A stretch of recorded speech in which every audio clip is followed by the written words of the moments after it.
Hello students, कैसे हैं आप सब। सो बच्चों, आज केमिकल काइनेटिक्स का सेकंड पार्ट है। ठीक है, मैंने आपको रेट ऑफ रिएक्शन बता दिया था कैसे लिखते हैं कि जो रिएक्टेंट पार्ट है उसमें स्टोइकियोमेट्री जो है अपॉन में करके लिखनी है और प्रोडक्ट में भी अपॉन करके में लिखनी है। ठीक है, रेट ऑफ रिएक्शन में। ठीक है, और रिएक्टेंट पार्ट हमेशा नेगेटिव में रहेगा। वो क्यों रहेगा वो मैंने आपको बता दिया। ठीक है, अब रेट ऑफ डिसअपीयरेंस में आप याद रखना, अगर आपको बता दी ना इस इक्वेशन का रेट ऑफ डिसअपीयरेंस या अपीयरेंस लिखो, तो आपने बच्चों एक बात हमेशा याद रखना कि स्टोइकियोमेट्री को हमने इग्नोर करना है। ठीक है, रेट ऑफ रिएक्शन में हमने इंक्लूड करना है और रेट ऑफ डिसअपीयरेंस और अपीयरेंस में इसको इंक्लूड करना है। समझ गए?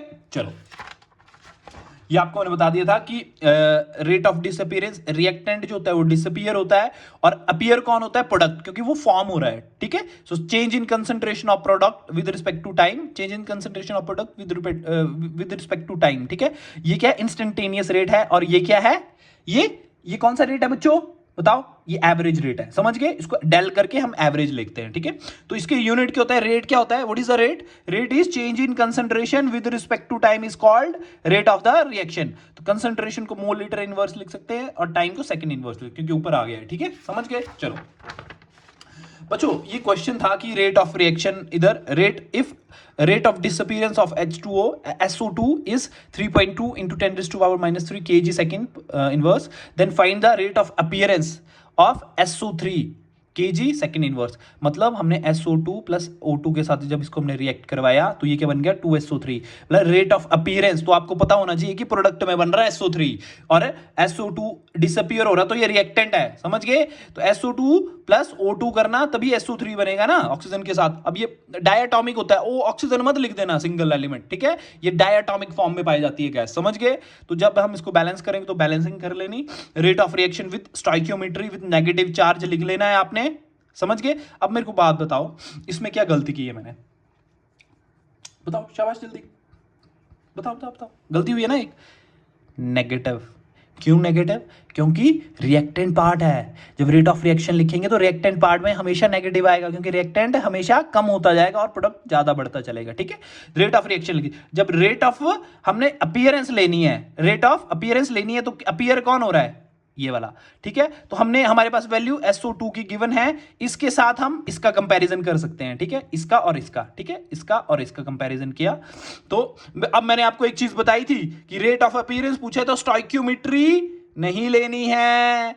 समझ गए? तो देख लो, 5 इंटू ये 5 कैसे आया ये आपको पता लग जाएगा, क्योंकि मोल्स में ये था। तो हमने मोल्स चाहिए ना, इसके हमने मोल्स निकालने हैं। ठीक है, तो हमने इसको, ये क्या था? केजी में था। ठीक है, मास दिया था इसको, तो मोल्स में कन्वर्ट करके given mass upon molecular mass करके मोल्स कर लिए इसके। तो 5 इंटू 10⁻⁻5 आ गए और इसका निकालना था तो 2 कर दिया। ठीक है, समझ गए? तो ये हमने जस्ट इसकी क्या वैल्यू भरी यहां पे। समझ गए? तो रेट ऑफ डिसअपीयरेंस की 2 कैसे आया ये? क्योंकि स्टोइकियोमेट्री गिवन थी, हमने just rate of appearance put किया यहाँ पे। ठीक है, वैल्यू पुट की इसकी। ठीक है, तो जब वैल्यू पुट की तो हमारे पास रेट ऑफ अपीयरेंस ये आ गया 5 इंटू 10⁻⁻5। समझ गए? समझ गए ना? चलो बच्चों, अब रेट लॉ आ गया। बच्चों, रेट लॉ क्या बोलता है कि अगर हमने किसी भी रिएक्शन का रेट निकालना है ना, तो वो डायरेक्टली प्रोपोर्शनल होगा कितना? Concentration of the reactant. ठीक है, लेकिन देखो क्या लिखा है, rate of chemical reaction is directly proportional to the product of the, इसका मतलब product of the concentration of the reactant to the some power which may और may not be equal to stoichiometry coefficient. देखो, अब power जो ऊपर जा रही ना, एक्स और वाई मैंने लिखा है, ये जरूरी नहीं कि स्टोइकियोमेट्री ऊपर गई है, ये पक्का नहीं है। ये कब कंफर्म, ये कैसे कंफर्म होगा? जब एक्सपेरिमेंटली ऑलरेडी वैल्यू दी होगी आपको। ठीक है, ठीक है, ये अगर एक्स और एक्स प्लस वाई कर देंगे ना आप, तो आपके पास क्या आ जाएगा? तो ऑर्डर आ जाएगी एक्स और वाई। अगर आपने ऑर्डर निकालना हो तो एक्स प्लस वाई कर दो। ठीक है, तो एक्स और वाई की वैल्यू जो होगी, ये जरूरी नहीं है कि स्टोइकियोमेट्री में जो अल्फा और बीटा दिए हैं ये ऊपर चले गए, नहीं, ये आपको गिवन होगा। समझ गए? तो रेट जो है डायरेक्टली प्रोपोर्शनल है किसके? Product of concentration of reactant. ठीक है, और किसके? टू द सम पावर, कुछ ना कुछ पावर पक्का होगी, विच में, वो हो भी सकती है नहीं भी हो सकती है स्टोइकियोमेट्री। ठीक है, इसके स्टोइकियोमेट्री के बराबर हो भी सकती है नहीं भी हो सकती है। समझ गए? तो जब हमने प्रोपोर्शनलिटी का साइन हटाया तो रेट कांस्टेंट आ गया। ठीक है, और ये मैंने आपको बताया था कि इंस्टेंटेनियस रेट तो लिख ही सकते हैं इस रिएक्शन का। तो क्या लिखेंगे, अगर रिएक्टेंट साइड को minus D R by D T लिख ली तो इसका रेट आ गया, ठीक है, ऐसे लिख सकते हैं ना, minus D R by D T, मतलब पूरी रिएक्टेंट का कर दिया मैंने कि रिएक्टेंट ये पूरे रिएक्टेंट ले लिया, मतलब रिएक्टेंट प्रोडक्ट, तो रिएक्टेंट कर लिया, ठीक है। और अगर हमने इसका और इसका कंपैरिजन किया, ठीक है, ठीक है, तो हमने minus D R by D T equal to K कर दिया, ठीक है। ये डिफरेंशियल रेट लॉ है, क्या है, इस इक्वेशन को डिफरेंशियल रेट लॉ इक्वेशन बोलते हैं, ठीक है, समझ गए। चलो अब आ गया हमारे पास ऑर्डर कैसे निकालते हैं। मैंने आपको बोला, याद रखना, ऑर्डर क्या है, the sum of power of concentration of the reactant in the rate law expression is called the order of the reaction. देखो इसका सम कर लो, जो पावर है x प्लस वाई, वो ऑर्डर आ जाएगा किसी भी इक्वेशन का, ठीक है। स्टोइकियोमेट्री जरूरी नहीं कि x और y जो स्टोइकियोमेट्री है, आपको पहले बताया, ये हम एक्सपेरिमेंटली ही फाइंड कर सकते हैं। देखो ऑर्डर क्या है, इसको हम एक्सपेरिमेंटल क्वांटिटी है, ठीक है, it is a experimental power, एक एक्सपेरिमेंटल क्वांटिटी। और मैंने इधर भी लिखा है the sum of power of concentration of the reactant, the sum of the power of concentration of the reactant is the in the rate law expression is called the order of the reaction, ठीक है। अगर order निकालना है तो x plus Y कर दो और वो ऑर्डर निकल गया, ठीक है। It can be positive, negative, zero, ठीक है, और फ्रैक्शनल भी हो सकता ऑर्डर, ठीक है, पॉजिटिव, नेगेटिव, जीरो और फ्रैक्शनल, ठीक है। अगर इसको कैलकुलेट करना है तो ये क्या है, एक यूनिट है इसकी, ये देखो, अब mole litre 1 minus N S minus, अगर किसी भी क्वेश्चन का जैसे फर्स्ट ऑर्डर, सेकंड ऑर्डर पढ़ोगे, जीरो ऑर्डर पढ़ोगे आप, ठीक है, nth ऑर्डर पढ़ोगे, अगर किसी भी ऑर्डर यूनिट निकालनी होगी ना रिएक्शन की, तो बस आप 1 2 0 3 कुछ भी भरते दे देना एन की जगह, ठीक है, वो उस यूनिट का क्या यूनिट, उस रिएक्शन का यूनिट आते आ जाएंगे, ठीक है। जैसे जीरो ऑर्डर रिएक्शन पढ़ोगे आप आगे, तो जीरो भर दो एन की जगह, तो क्या mole litre 1 minus N S minus second inverse है ये, ठीक है। तो इससे क्या होगा, हमें पता लग जाएगा कि उस particular order zero order reaction का क्या यूनिट है, ठीक है। अब आगे पढ़ोगे बच्चों, जीरो ऑर्डर रिएक्शन है, फर्स्ट ऑर्डर रिएक्शन है, nth ऑर्डर रिएक्शन है, समझ गए ना ऑर्डर क्या है।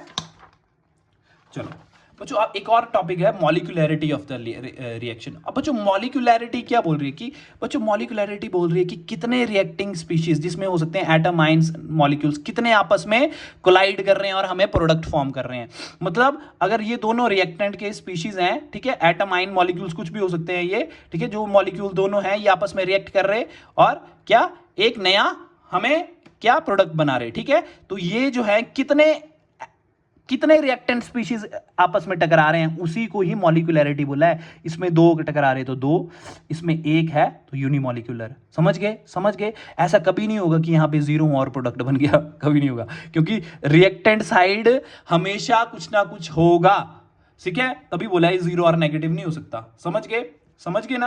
तो मॉलिक्यूलैरिटी क्या है रिएक्शन की, कि कितने रिएक्टेंट स्पीशीज आपस में टकरा रहे हैं, कि इधर रिएक्टेंट साइड में कितने मॉलिक्यूल्स हैं, एटम है, आयंस है। देखो इधर दो हैं तो वो मॉलिक्यूलैरिटी आ गई रिएक्शन की दो, बस ये वाली साइड देखनी है आपने, इधर एक है तो एक, समझ गए। सॉरी चलो ठीक है ना, समझ गए ना।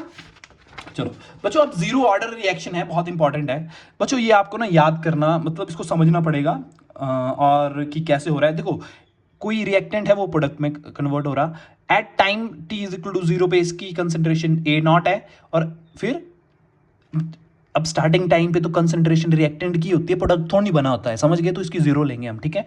और एट टाइम t पे आपने इसकी क्या लेनी है, at लेनी है। ये मैंने at is equal to a naught minus X क्यों लिखा, क्योंकि विद जैसे जैसे टाइम बढ़ता रहेगा इसमें से कुछ ना कुछ क्या रिएक्टेंट खत्म होता रहेगा, और जितना खत्म होगा उतना ही वो प्रोडक्ट फॉर्म करेगा। देखो ना इधर से बन रहा है ना प्रोडक्ट, तो जितना इधर से माइनस हुआ उतना इधर बन रहा है। तो आपने बात सुनो, ये मत लिखना a नॉट माइनस एक्स, आपने सिर्फ at लिखना at t is equal to at t is equal to t पे, कि मतलब टाइम है कोई t, कुछ भी ले लो टाइम आप, ठीक है। तो उस पे जो a की कंसंट्रेशन बची वो at बच गई, और इधर क्या बच गया x। मैंने आपको बताया कि x की कहां से आया तब बताया मैंने, ये समझ गए। तो आप at कर देना और इधर x कर देना, ठीक है।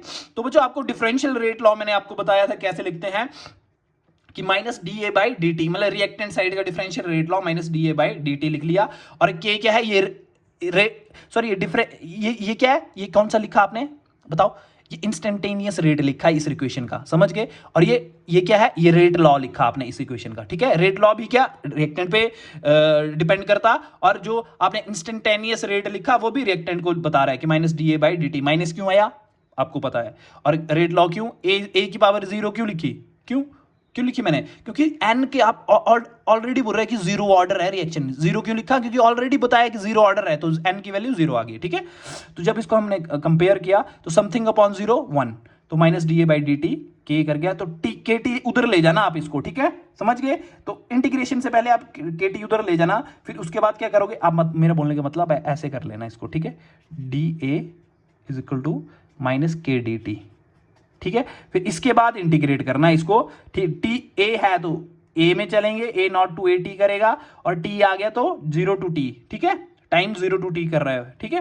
तो जब कर लोगे तो आपका फाइनल रिजल्ट आ जाएगा A naught minus A T is equal to K T. याद करना है आपने, ये समझ गए, A naught minus A T is equal to K T, समझ गए। अब ग्राफिकली जो अब इसका कंपैरिजन करेंगे, A naught minus A T is equal to K T, तो ए नॉट और इसको इस side K T is equal to A T. क्यों? क्योंकि जब हम इसकी स्लोप की लाइन के जो होती है इक्वेशन होती है उससे कंपेयर करेंगे, वाई एक्सिस पे क्या है, देखो वाई एक्सिस पे क्या आ गया, ए टी आ गया, और एक्स एक्सिस पे टी आ गया, ठीक है, और इंटरसेप्ट होता है ना सी, तो ये ए नॉट पे करेगा, ठीक है, ठीक है। ए नॉट क्या है मतलब बताओ, ए नॉट क्या बताया मैंने? इनिशियल कंसंट्रेशन है ए नॉट, ठीक है। तो पहले कंसंट्रेशन जो रिएक्टेंट की थी वो इतनी थी, फिर विद रिस्पेक्ट टू टाइम कम कम कम कम कम कम कम कम होती गई। ऑब्वियसली बात है, तभी प्रोडक्ट फॉर्म हो रहा है ना बच्चों, समझ रहे ना। तो बस, तो इसकी स्लोप क्या है, एम, एम की क्या आ रही है, माइनस के, तो माइनस के आ गई, ठीक है। अब बच्चों ये पूछते हैं कि एग्जांपल क्या है इस जीरो ऑर्डर रिएक्शन के, तो देखो बच्चों ये आपको याद करना पड़ेगा, नो अदर ऑप्शन, समझ गए। Decomposition of H I on gold surface, याद करना। The decomposition of gaseous ammonia on a hot platinum surface is a zero order reaction, जिसमें अमोनिया है वो क्या हो रहा है, डिकम्पोज हो रहा है, समझ के। इसके जो टूट रहा है N2 और CH2 में, समझ के, इसमें प्लैटिनम कैटलिस्ट है, ठीक है। फोटोकेमिकल रिएक्शन मतलब जो भी सनलाइट वाली रिएक्शंस होंगी ना, ठीक है, सूरज वाली से जिसे होती है ना एच म्यू, जहां भी होगा आपका, ठीक है, ठीक है, मतलब सूरज के कारण जो हो रही है, ठीक है। तो एंजाइम कैटालिसिस रिएक्शन होगी वो भी इधर की होंगी, देखो याद करना कि फोटोकेमिकल होगी, याद करो, एंजाइम वाली होगी, और ये डीकंपोजिशन होगी मेटल्स की, ठीक, समझ गए।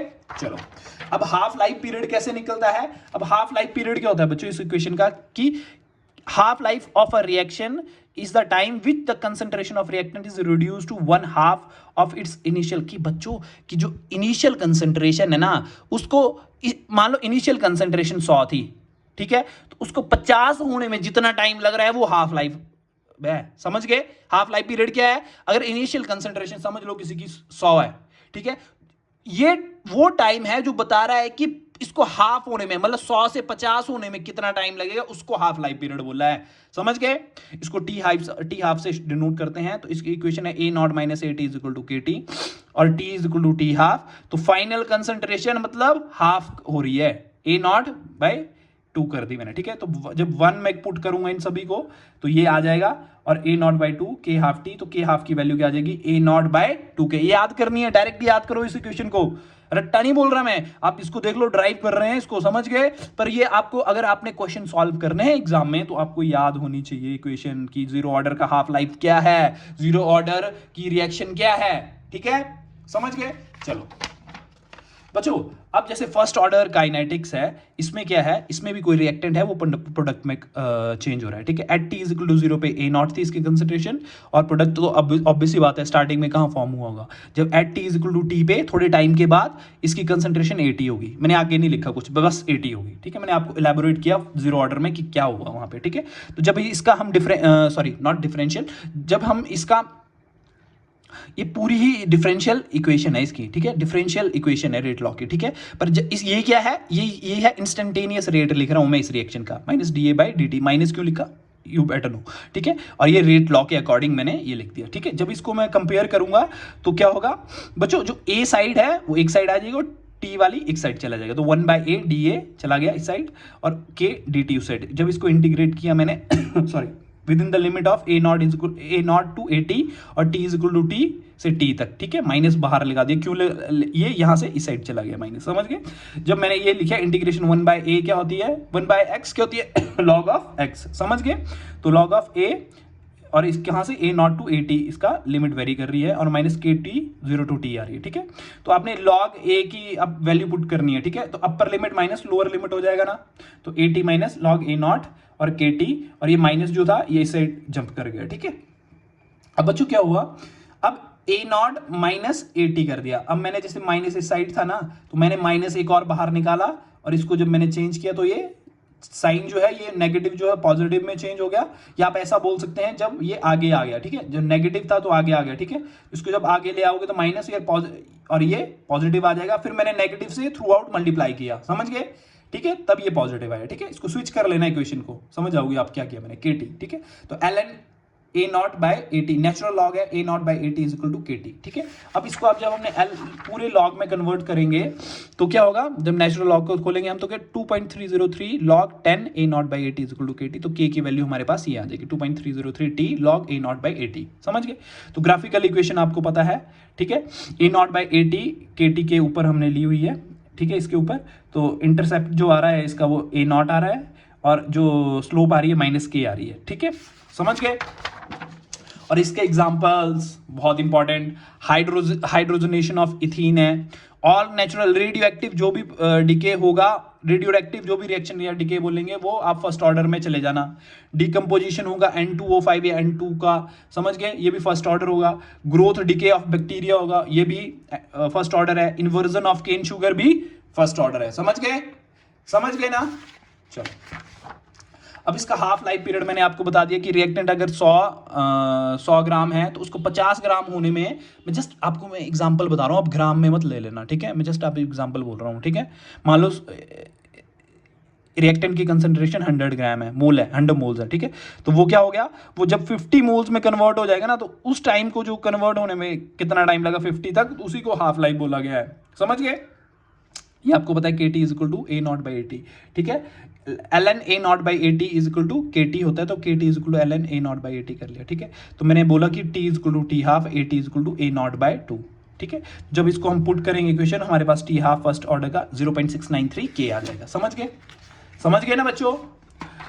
सो बच्चों अब हमारे पास ग्राफ आता है जिसमें हम जो इसकी इक्वेशन है हमने लॉग की, उसमें देखा k is equal to 2.303 T log A naught by A T. तो जब मैंने के टी की वैल्यू के टी ऊपर ले आए और ये भी इस साइड ले आया, और log A naught by A T, ये आपको बता देंगे कि log A naught by A T और टी के विद रिस्पेक्ट ग्राफ बना रहे हैं, तो स्लोप क्या होगी, ऐसे पूछेंगे आपसे। तो A naught by A T side लिख लेना और टी साइड लिख लेना, तो आपके पास स्लोप ये आ जाएगी, ठीक है, जब हम इसके साथ करेंगे, ठीक है सॉरी, समझ गए ना बच्चों, समझ गए। So thank you so much. अब मैं आपको थोड़े टाइम में ही थर्ड जो केमिकल काइनेटिक्स की वीडियो है वो डाल दूंगा, ठीक है। Thank you so much, bye bye, take care.